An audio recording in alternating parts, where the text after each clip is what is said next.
Chapter 15 Prameya, Jiva-Tattva. The next day, Brajanath reached Shiva Sangha earlier than on previous days. The Vaishnavas from Godruma had also come before evening to take darshan of Sandhya Arti, and Sri Premdas Paramahamsa Babaji, Vaishnav Das, Advaita Das, and other Vaishnavas were already seated in the Arti Mandap. When Brajanath saw the barbs of the Vaishnavas from Godruma, he was struck with wonder, and thought, I will perfect my life by having their association as soon as possible. When those Vaishnavas saw his humble and devotional disposition, all of them bestowed their blessings on Brajanath. When Arti was over, Brajanath and the elderly Babaji began to walk southwards together in the direction of Godrum.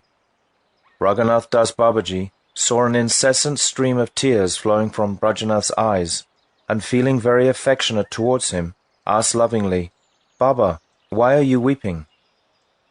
Brajanath said, Prabhu, when I remember your sweet instructions, my heart becomes restless, and the entire world seems to be devoid of all substance.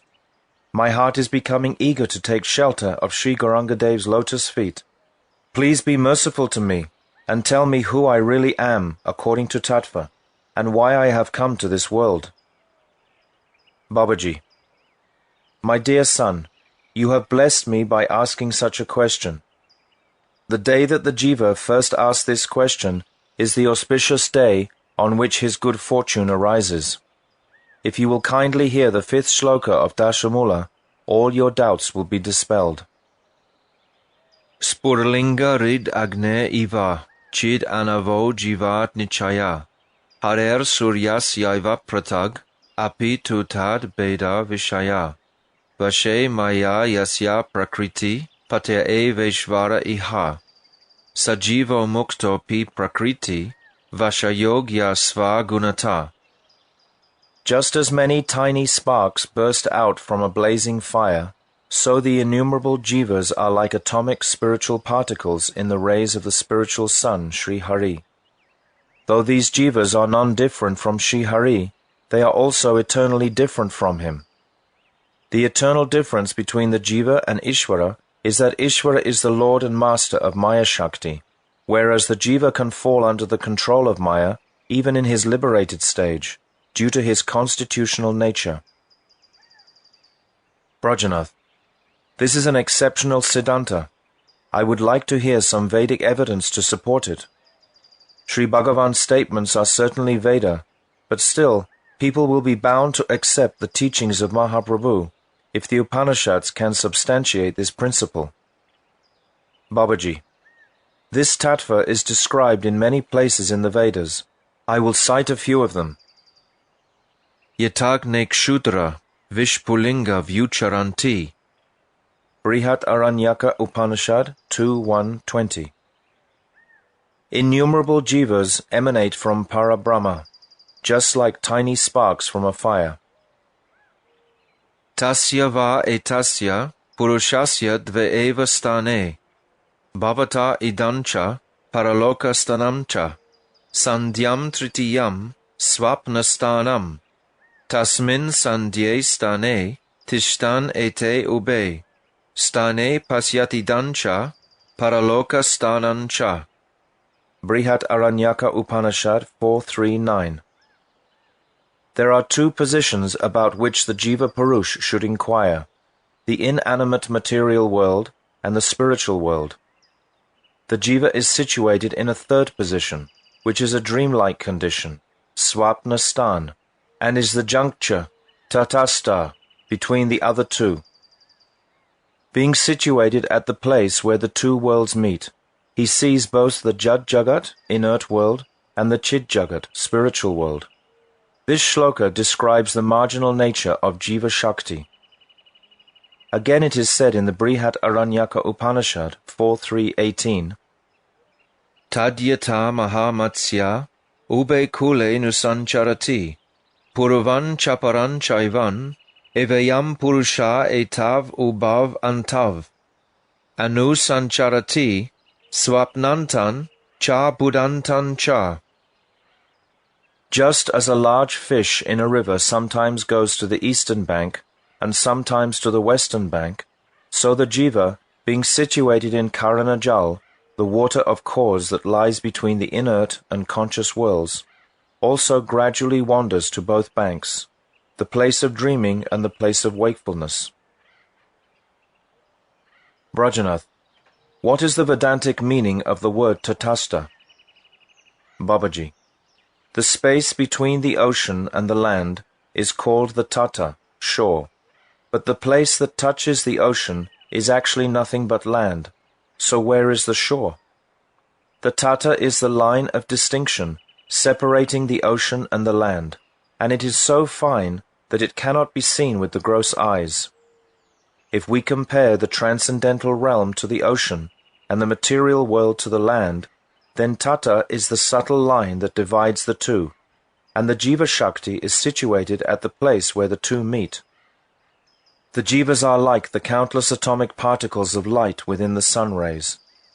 Being situated in the middle place, the Jivas see the spiritual world on one side and the material universe created by Maya on the other.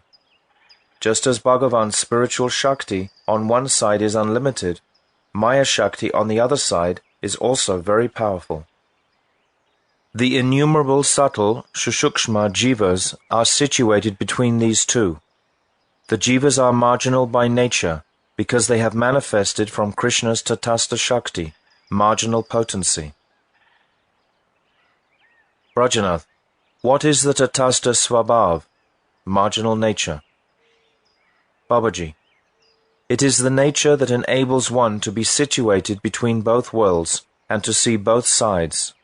Tatastha Swabhav is the eligibility to come under the control of either of the Shaktis.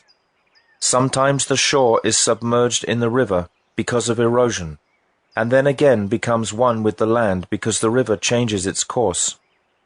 If the Jiva looks in the direction of Krishna, that is, towards the spiritual world, he is influenced by Krishna Shakti. He then enters the spiritual world and serves Bhagavan in his pure conscious spiritual form. However, if he looks towards Maya, he becomes opposed to Krishna and is incarcerated by Maya. This dual-faceted nature is called the Tatastha Swabhav, marginal nature. Brajanath, is there any material component in the Jiva's original constitution? Babaji, no.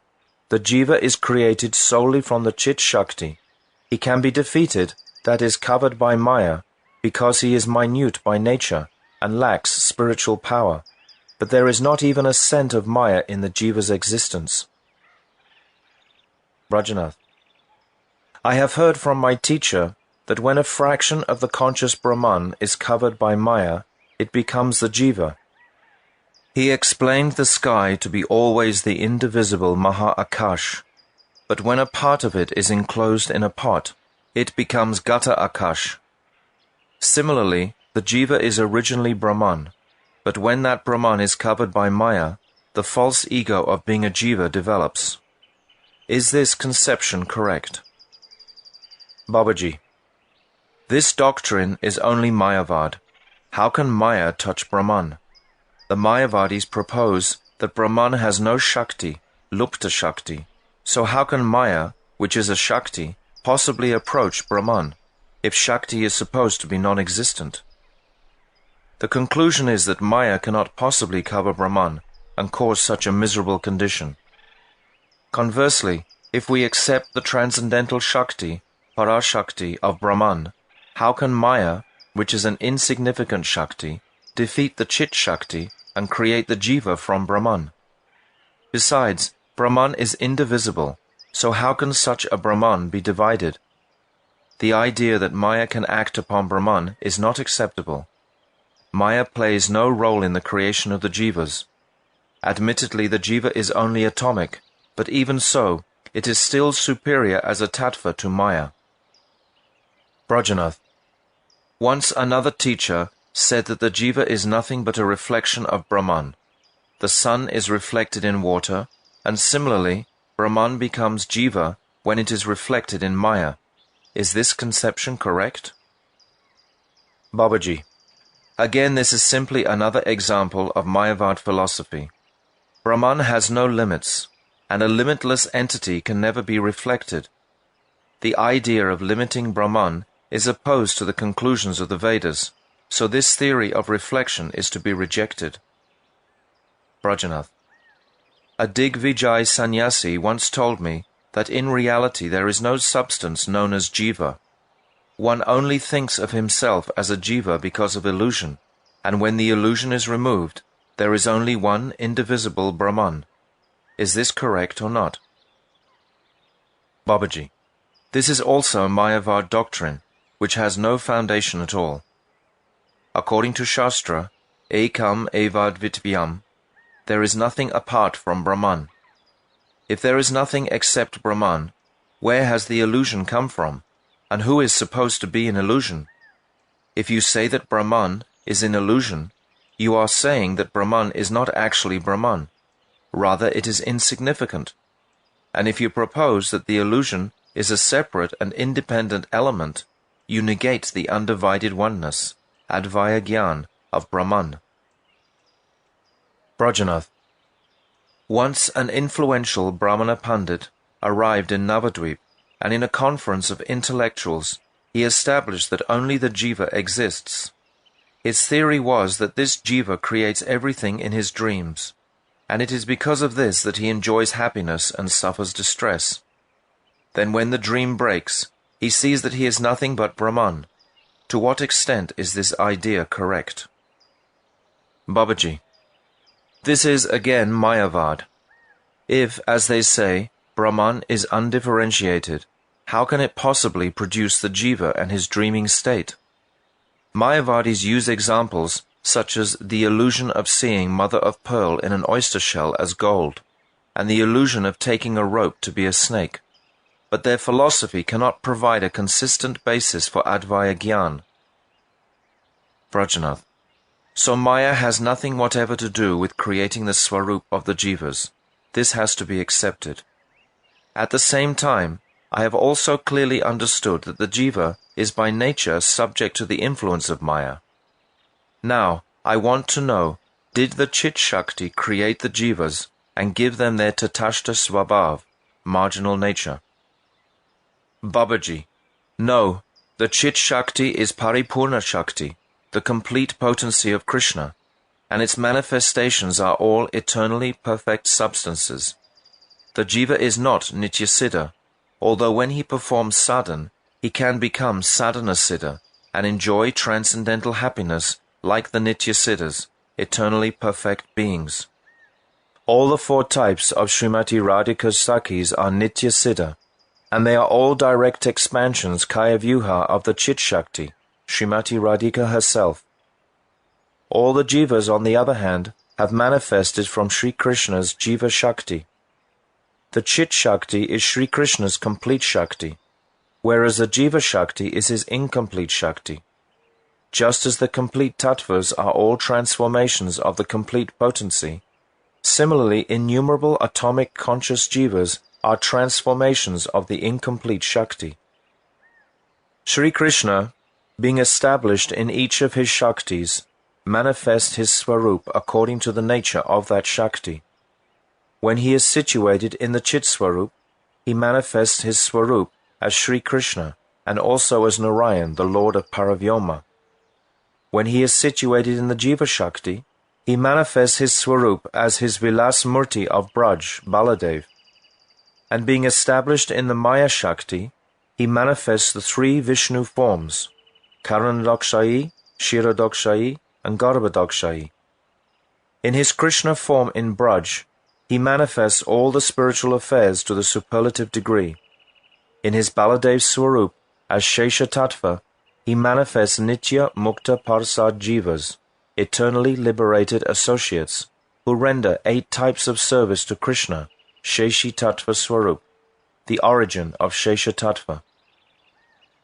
Again, as Shesha Rup Sankarshan in Paravyom, he manifests 8 types of servants to render 8 kinds of services as eternally liberated associates of Sheshi Rup Narayan. Mahavishnu, who is an avatar of Sankarshan, situates himself in the Jiva Shakti, and in his Paramatma Swarup, he manifests the Jivas who have the potential to be involved in the material world. These Jivas are susceptible to the influence of Maya, and unless they attain the shelter of the Hladini Shakti, of the Chit Shakti, by Bhagavan's mercy, the possibility of their being defeated by Maya remains. The countless conditioned Jivas who have been conquered by Maya are subordinate to the three modes of material nature. Bearing all this in mind, the Siddhanta is that it is only the Jiva Shakti and not the Chit Shakti that manifests the Jivas. Brajanath, you said earlier that the Chit world is eternal, and so are the Jivas. If this is true, how can an eternal entity possibly be created, manifested, or produced? If it is created at some point of time, it must have been non-existent before that, so how can we accept that it is eternal? Babaji, the time and space that you experience in this material world are completely different from time and space in the spiritual world. Material time is divided into three aspects: past, present, and future. However, in the spiritual world, there is only one undivided, eternally present time. Every event of the spiritual world is eternally present. Whatever we say or describe in the material world is under the jurisdiction of material time and space. So when we say, the Jivas were created, the spiritual world was manifested, or there is no influence of Maya in creating the form of the Jivas, material time is bound to influence our language and our statements. This is inevitable in our conditioned state, so we cannot remove the influence of material time from our descriptions of the atomic Jiva and spiritual objects.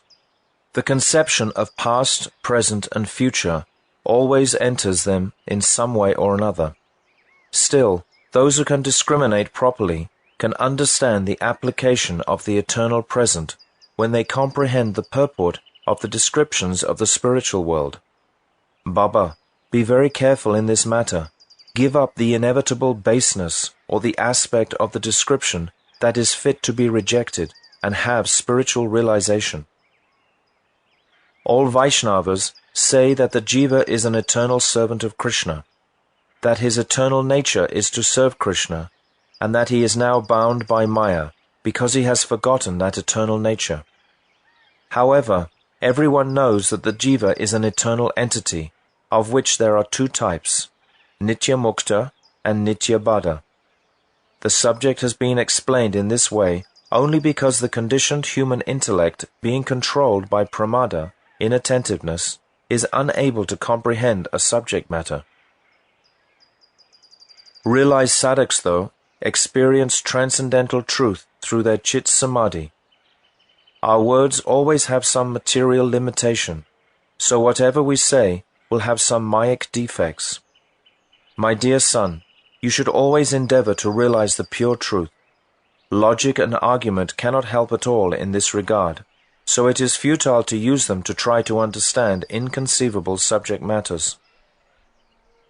I know that you will not be able to understand these subjects in a moment, but as you cultivate these transcendental moods within your heart, you will realize Chinmayi Bhav more and more.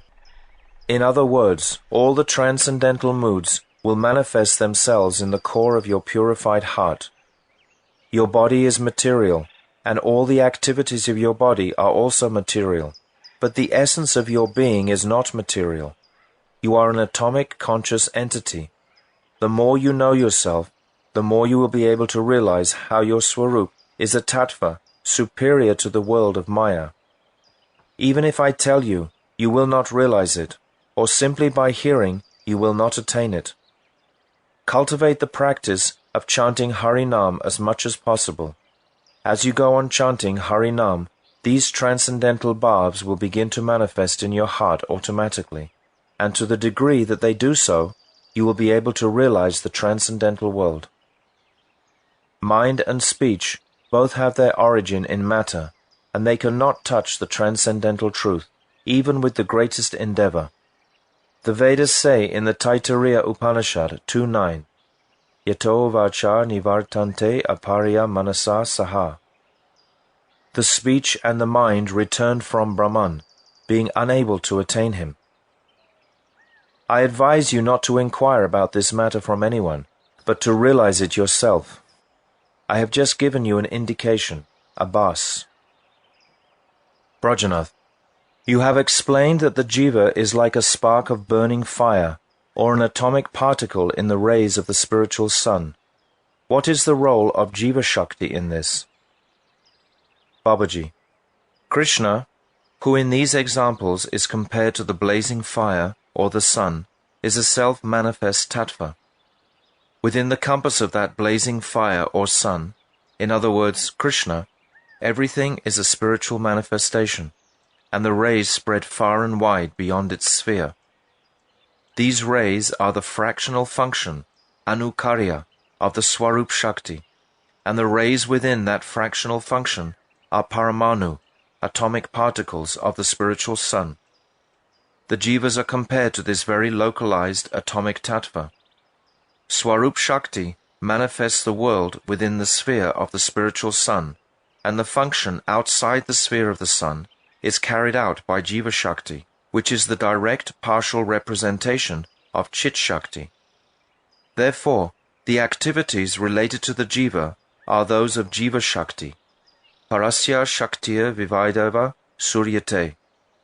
Shvetashvatara Upanishad 6.8. That Achintya Shakti is called Parashakti. Although it is one, this innate potency, Svabhaviki Shakti, has manifold varieties based on Gyan, spiritual knowledge, Bala, spiritual strength, and Kriya, spiritual activities. According to this aphorism of Shruti, the Chit Shakti is a manifestation of Parashakti. It emanates from its own sphere, the spiritual realm, as the Jiva Shakti, and in the marginal region, between the spiritual and the material worlds, it manifests innumerable eternal Jivas, who are like atomic particles in the rays of the spiritual sun. Brajanath, a burning fire, the sun, sparks, and the atomic particles of sunshine, these are all material objects. Why has a comparison been made with these material objects in the discussion of Chit Tattva? Babaji, as I have already said, inevitably there are material defects in any material statements we make about Chit Tattva, but what alternatives do we have? We are obliged to use these examples because we are helpless without them. Therefore, those who know Tattva try to explain Chidvastu by comparing it to fire or the sun. In reality, Krishna is far superior to the sun. Krishna's effulgence is far superior to the radiance of the sun, and Krishna's rays and the atoms in them, that is the Jiva Shakti and the Jivas, are far superior to the rays of the sun and the atomic particles in the rays. Still, these examples have been used because there are many similarities within them. Examples can explain some of the spiritual qualities, but not all. The beauty of the sun's light and the ability of its rays to illuminate other objects are both qualities that compare to the Chit Tattva, for it is the quality of spirit to reveal its own beauty and to illuminate other objects. However, the scorching heat in the sun rays has no counterpart in the Chidvastu, nor does the fact that the rays are material. Again, if we say, this milk is like water, we are only considering the liquid quality of water in the comparison. Otherwise, if all the qualities of water were present in milk, why would the water not become milk? Examples can explain certain specific qualities of an object, but not all of its qualities and traits. Brajanath, the spiritual rays of the transcendental Krishna sun and the spiritual atoms within those rays are non-different from the sun, yet at the same time they are eternally different from it. How can both these facts be true simultaneously? Babaji, in the material world, when one object is produced from another, Either the product is completely different from its source, or else it remains a part of it. This is the nature of material objects. For example, an egg becomes separate from the mother bird once it is laid, whereas a person's nails and hair remain part of the body until they are cut, even though they are produced from his body. However, the nature of Chidvastu is somewhat different. Whatever has manifested from the spiritual sun is simultaneously one with it and different from it. The rays of the sun and the atomic particles in the rays are not separate from the sun, even after they have emanated from it. Similarly, the rays of Krishna's Swarup and the atoms in those rays, that is Jiva Shakti and the Jivas, are not separate from him, even though they are produced from him. At the same time, although the Jivas are non-different from Krishna, they are also eternally different and separate from him, because they have their own minute particle of independent desires. Therefore, the Jiva's difference and non-difference from Krishna is an eternal truth. This is the special feature of the Chit realm. The sages give a partial example from our experience of inert matter. Suppose you cut a small piece of gold from a large piece and use it to make a bangle. From the perspective of the gold, the bangle is not different from the original piece of gold. They are non-different. However, from the perspective of the bangle, the two are different from each other. This example is not a completely correct representation of Chit Tattva, but it illustrates an important aspect. From the point of view of Chit Tattva, there is no difference between Ishvara and the Jiva, whereas from the perspective of state and quantity, these two are eternally different. Ishvara is complete Chit, whereas the Jiva is atomic Chit. Ishvara is great, whereas the Jiva is insignificant. Some people give the example of Gata Akash and Maha Akash, the sky in a pot and the unlimited sky, in this regard, but this example is completely inconsistent with regard to Chit Tattva. Brajanath. If transcendental entities and material objects belong to completely different categories, how can material objects be used as appropriate examples for understanding transcendental entities? Babaji. There are different categories of material objects, and the Pandits of the Nyaya school consider them eternal. However, there is no such categorical difference between the Chit, transcendental, and Jad, material. I have already said that Chit is the only reality, and Jad is simply its transformation, Vikar. The Vikar is different from the original source, but it is still similar to the pure original object in many respects. For example, ice is a transformation of water, and it becomes different from water through this transformation, but the two remain similar in many of their qualities, such as coldness. Hot and cold water do not both have the quality of coldness, but their quality of fluidity is the same. Therefore, the transformed object certainly retains some similarity to the pure object. According to this principle, the transcendental Chit world can be understood to some extent with the help of material examples.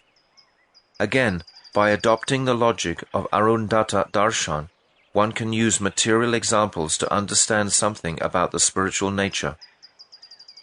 Footnote.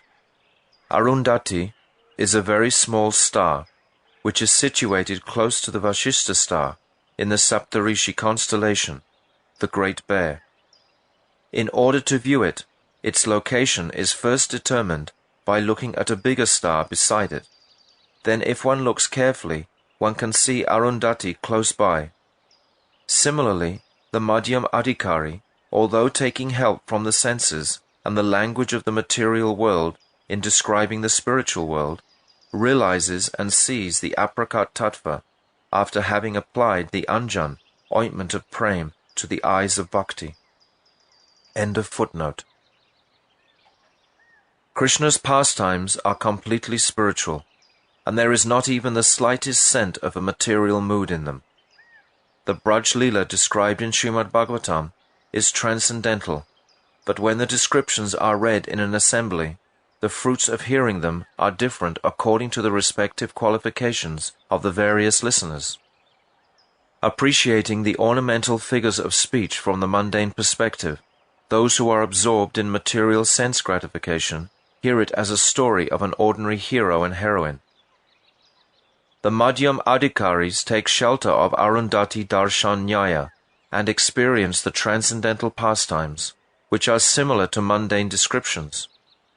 And when the Uttam Adhikari Bhaktas hear the descriptions of those pastimes, they become absorbed in the rasa of pure transcendental Chidvilas, which is above all mundane qualities. The absolute truth is aprakrit tattva, so how can we educate the jivas about it without taking help of the principles that I have just described? Can the conditioned jiva understand a subject that renders the voice dumb and stops the working of the mind? There doesn't appear to be any method of explaining these subjects other than the principle of similarity and the logic of Arundhati Darshan. Material objects can be either different or non-different from each other, so difference and non-difference are not visible in them at one and the same time. But this is not the case with Paramatattva. We have to accept that Krishna is simultaneously different and non-different from his Jiva Shakti and from the Jivas in it. This Bheda-Bhed Tattva, simultaneous difference and oneness, is said to be achintya, inconceivable, because it is beyond the limit of human intellect. Brajanath, what is the difference between Ishvara and the Jiva? Babaji, first you should understand the non-difference between Ishvara and the Jiva, and after that I will explain their eternal difference. Ishvara is the embodiment of knowledge, Gyan Swarup, the knower, Nata Swarup, one who considers or reflects, Manta Swarup, and the enjoyer, Bhaktri Swarup. He is self-effulgent, Swaprakash, and he also illuminates others, Paraprakash. He has his own desires, Ichamayi, and he is the knower of all, Ketragyan.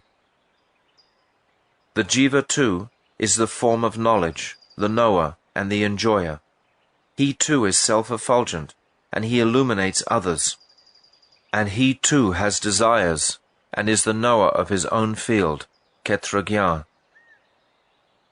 From this perspective, there is no difference between them. However, Ishvara is omnipotent, and by dint of his omnipotence, he is the basis of all these qualities which are present in him in full. These qualities are also present in the atomic jiva, but only to a minute degree. Thus the nature and form of Ishvara and the Jiva are eternally different from each other, because one is complete and the other is minute. And at the same time, there is a lack of distinction between Ishvara and the Jiva because of the similarity between their qualities. Ishvara is the Lord of Swarup Shakti, Jiva Shakti and Maya Shakti because of the completeness of the internal potency, Atma Shakti. Shakti is his maidservant, and he is the Lord of Shakti, who is activated by his desire. This is the Swarup of Ishvara. Though the qualities of Ishvara are present in the Jiva to a minute degree, the Jiva is nonetheless under the control of Shakti. The word Maya has been used in Dashamula not only to indicate material Maya, but also to indicate Swarup Shakti. Miyate anya iti maya. Maya is that by which things can be measured. The word Maya refers to the Shakti that illuminates Krishna's identity in all the three worlds, namely the Chit Jagat, Achit Jagat, and Jiva Jagat. Krishna is the controller of Maya, and the Jiva is under the control of Maya. Therefore it is said in the Svetashvatara Upanishad 4.9.10, Asman Mayi Srijate Vishvam Etat, Tasmims Chanyo Mayaya Sani Rudaha, Mayan tu Prakritim Vidyan, Mayinam tu Maheshwaram, tasya vaya bhutaistu, vyaptang sarvam idam jagat. Parameshvara is the Lord of Maya. He has created the entire world, wherein the Jivas are bound in the illusion of material identification. It should be understood that Maya is his Prakriti, and he is Maheshvara, the controller of Maya. This entire world is pervaded by his limbs. In this mantra, the word Mayi is used to indicate Krishna, the controller of Maya, and Prakriti is used to indicate the complete Shakti.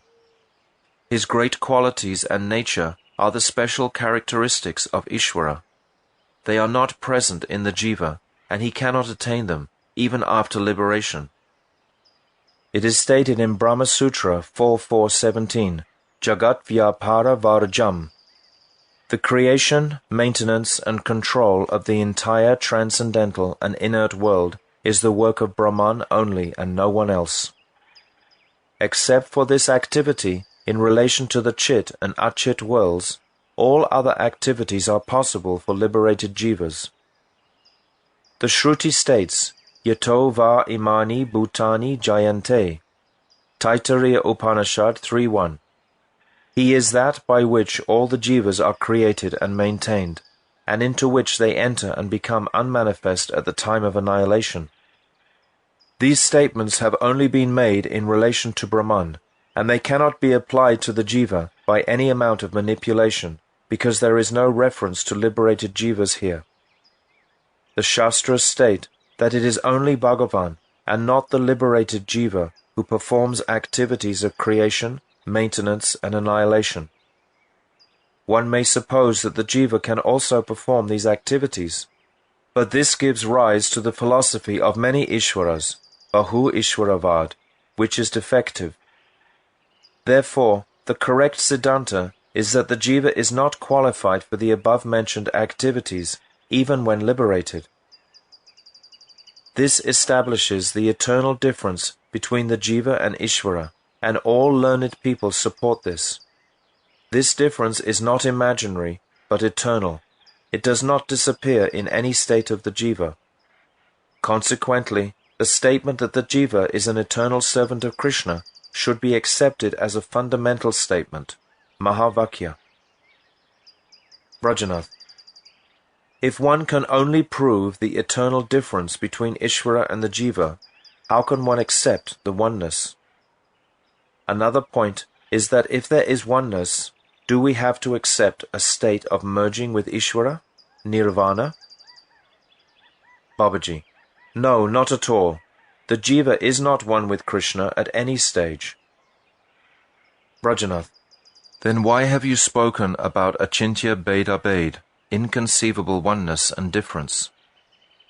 Babaji. From the perspective of Chit-dharma, there is no difference between Krishna and the Jivas, but constitutionally, Swarup, there is eternal difference between them. Despite the eternal non-difference, it is the perception of difference that is eternally prominent. Though the Abhed Swarup is an accomplished fact, there is no indication that any such state has independent existence. Rather, it is the manifestation of Nitya Bhed, eternal difference, that is always prominent. In other words, where eternal difference and eternal oneness are present simultaneously, the perception of Bhed is stronger. For example, let us say the owner of a house is called Devadatta. His house is simultaneously Adevadatta, independent of Devadatta, and Sadevadatta, identified with Devadatta. Even though from some points of view it may be considered independent of Devadatta, still its specific characteristic of being identified with Devadatta eternally exists. Similarly, in the case of Ishvara and the Jivas, non-difference or oneness is not part of the essential identity, even at the stage of Swarup Siddhi, just as the house can be called both Adevadatta and Sadevadatta. From one perspective, it may be viewed as Adevadatta, but still the real identity is Sadevadatta, identified with Devadatta. Let me give you another example from the material world. Sky is a material element, and there is also a basis for its existence. But even though the basis is present, only the sky is actually visible. Similarly, even within the abade existence, the distinctive Nitya-bade, which is real, is found, and that is why Nitya-bade is the only definitive characteristic of the essential reality, Vastu. Brajanath, please explain the eternal nature of the Jiva even more clearly. Babaji, the Jiva is atomic consciousness and is endowed with the quality of knowledge and is described by the word aham, I. He is the enjoyer, the thinker, and the one who comprehends. The Jiva has an eternal form which is very subtle, just as the different parts of the gross body, the hands, legs, nose, eyes, and so on, combine to manifest a beautiful form when established in the respective places.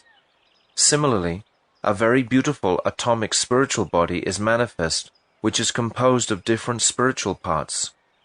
However, when the Jiva is entangled in Maya, that spiritual form is covered by two material bodies. One is called the subtle body, Linga Sarir, and the other is called the gross body, Stula Sarir. The subtle body, which is the first to cover the atomic spiritual body, is unavoidable from the beginning of the Jiva's conditioned state until his liberation.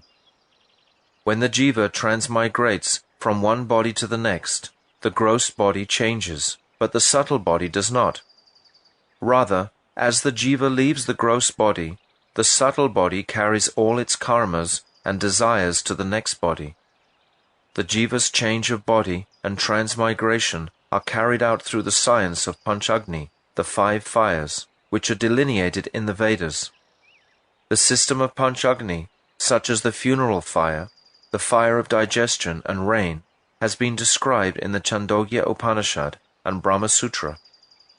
The Jiva's conditioned nature in the new body is the result of the influences of his previous births, and this nature determines the varna in which he takes birth. After entering Varnashram, he begins to perform karma again, and when he dies, he repeats the same process.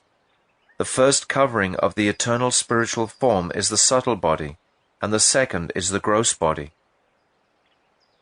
Brajanath, what is the difference between the eternal spiritual body and the subtle body?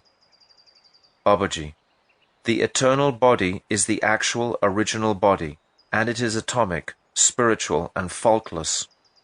This is the real object of the ego, the real I. The subtle body arises from contact with matter, and it consists of 3 vitiated transformations, namely of the mind, intelligence, and ego. Brajanath, are mind, intelligence, and ego material entities? If they are, how do they have the qualities of knowledge and activity? Babaji, Bhumir apo nalo vayu, kang mano buddhya eva cha, ahankara iti yam me, bina prakritir astada, apareyam mitastvanyam, prakritim vidi me param, jiva bhutam mahabaho, yayedam daryate jagat, etad yonini bhutani, sarvanityu padaraya, aham kritsnasya jagataha, prabhava pralayastata. Bhagavad Gita 7:4-6.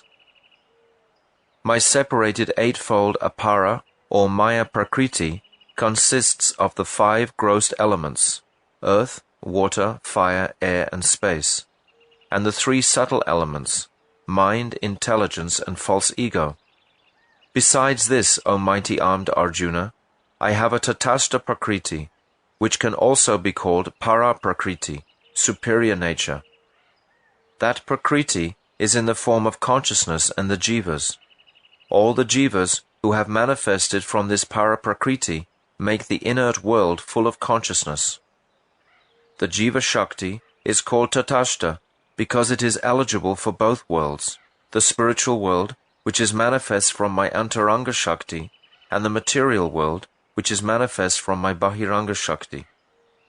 Since all created entities are manifested from these two types of Prakriti, you should know that I, Bhagavan, am the sole original cause of creation and destruction of all the worlds of the moving and non-moving beings. These shlokas of Gita Upanishad describe the two types of Prakriti of Sarva Shaktiman Bhagavan. One is called Para Prakriti, the superior energy, and the other is called Apara Prakriti, the inferior energy. They are also known as Jiva Shakti and Maya Shakti respectively. The Jiva Shakti is called Para Shakti or Shrestha Shakti, the superior Shakti, because it is full of spiritual atomic particles. The Maya Shakti is called Apara, inferior, because it is material and inert, Jud. The Jiva is a completely separate entity from the Apara Shakti, which contains 8 elements, the 5 gross elements, earth, water, fire, air, and space, and the 3 subtle elements, mind, intelligence, and ego. These last 3 material elements are special. The aspect of knowledge that is visible in them is material and not spiritual. The mind creates a false world by basing its knowledge of sensual objects on the images and influences that it absorbs from gross subjects in the mundane realm. This process has its root in mundane matter, not in spirit. The faculty that relies on that knowledge to discriminate between real and unreal is called intelligence, which also has its root in mundane matter. The ego or sense of I-ness that is produced by accepting the above knowledge is also material and not spiritual. These 3 faculties together manifest the Jiva's second form, which acts as the connection between the Jiva and matter, and is called the subtle body, Linga Sarira. As the ego of the conditioned Jiva's subtle body becomes stronger, it covers the ego of his eternal form. The ego in the eternal nature, in relationship to the spiritual Son, Krishna, is the eternal and pure ego, and this same ego manifests again in the liberated state. However, as long as the eternal body remains covered by the subtle body, the material self-conception, Jad Abhiman, arising from the gross and subtle body remains strong, and consequently the Abhiman of relation with spirit is almost absent. The Linga Sarir is very fine, so that the function of the gross body covers it. Thus identification with the caste and so on of the gross body arises in the subtle body because it is covered by the gross body. Although the 3 elements, mind, intelligence, and ego, are material, the Abhiman of knowledge is inherent in them because they are vitiated transformations of the function of the soul, Atma-vritti. Brajanath, I understand the eternal Swarup of the Jiva to be spiritual and atomic in nature, and within that Swarup is a very beautiful body composed of spiritual limbs. In the conditioned state, that beautiful spiritual body remains covered by the subtle body, and the material covering of the Jiva Swarup in the form of the Jad Sarir causes its material transformation, Jad Vikar. Now I want to know whether the Jiva is completely faultless in the liberated state. Babaji, the atomic spiritual form is free from defect, but because of its minute nature, it is inherently weak and therefore incomplete. The only defect in that state is that the Jiva's spiritual form may be covered through association with the powerful Maya Shakti. It is said in Srimad Bhagavatam 10.2.32, Ye nye ravindaksha vimuktamaninas, tvayasta bhavad avishuddha buddhaya, aruya krichjena parampadam tata, patantya donadrita yusmad angraya. O lotus-eyed Lord, non-devotees such as the Jnanis, Yogis, and Renunciants falsely consider themselves to be liberated, but their intelligence is not really pure because they lack devotion. They perform severe austerities and penances, and achieve what they imagine to be the liberated position, but they still fall from there into a very low condition due to neglecting your lotus feet. This shows that the constitution of the Jiva will always remain incomplete, no matter how elevated a stage the liberated Jiva may achieve. That is the inherent nature of Jiva-tattva, and that is why it is said in the Vedas that Ishvara is the controller of Maya, whereas the Jiva remains eligible to be controlled by Maya in all circumstances. Thus ends the 15th chapter of Jaiva-dharma, entitled Prameya, Jiva-tattva.